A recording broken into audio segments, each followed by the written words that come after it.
Զորավար Անդրանիկ Օզանյանը ծնվել է 1865 թվականի փետրվարի 25-ին Արևմտյան Հայաստանի Շապին Գարահիսար քաղաքում։ Սովորել է տեղի Մուշեղյան դպրոցում, ամուսնացել 17 տարեկանում, կինը մահացել է ծննդաբերության ժամանակ։ 1882 թվականին բանտարկվել է հայերին ահաբեկող թուրք ժանդարմին ծեծի ենթարկելու համար։ 1884 թվականին ընկերների օգնությամբ փախել է բանտից և մինչ 1886 թվականը Պոլսում հյուուսն աշխատել։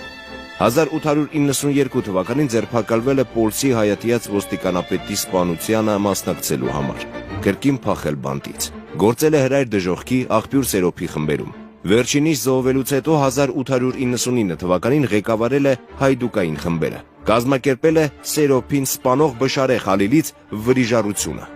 1901 թվականին 30 ֆիդայիներով գլխավորել է Մշո առաքելոց վանքի պաշտպանությունը 6000 թրքական զորքի դեմ։ 1904 թվականին Սասունի ինքնապաշտպանությունը։ Զբաղվել է հայ դատի քարոզչությամբ, հրատարակել մարտական հրահանգները։ 1912-ից 13 թվականներին Գարեգին Նժդեի հետ բուլղարական բանակում կազմակերպել են հայկական կամավորական վաշտ, որն աչքի է ընկել թուրքերի դեմ առաջին Բալկանյան պատերազմում։ 1914-ից 16 թվականներին Կովկասյան ճակատում ռուսական բանակի կազմում ղեկավարել է հայկական կամավորական առաջին գունդը։ Ակտիվ մասնակցել Վանի, Բաղեշի, Մուշի ազատագրման կռիվներին, Դիլմանի ճակատամարտին։ 1916-ից 17 թվականներին կազմակերպել է գաղթականների օգնության գործը, հրատարակել Հայաստան թերթը։ 1917 թվականին գլխավորել է հայկական հարվածող զորամասը։ 1918 թվականի հունվարին արժանացել է ռուսական բանակի գեներալ-մայորի կոչման։ Փետրվարին ղեկավարել է Էրզրումի պաշտպանությունը,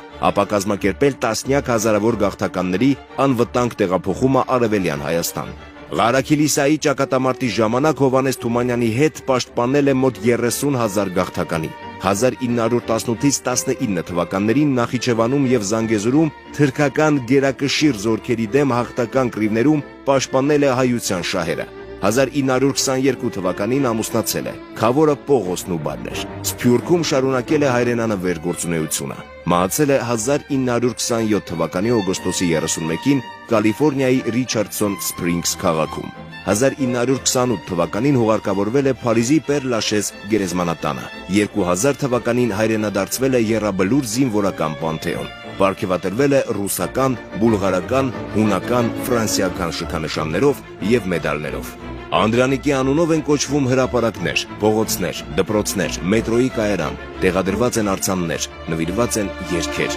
թողարկվել են բացիկ և նամականիշ, հիմնվել է թանգարան և Հայաստանի Հանրապետության Պաշտպանության նախարարության Անդրանիկ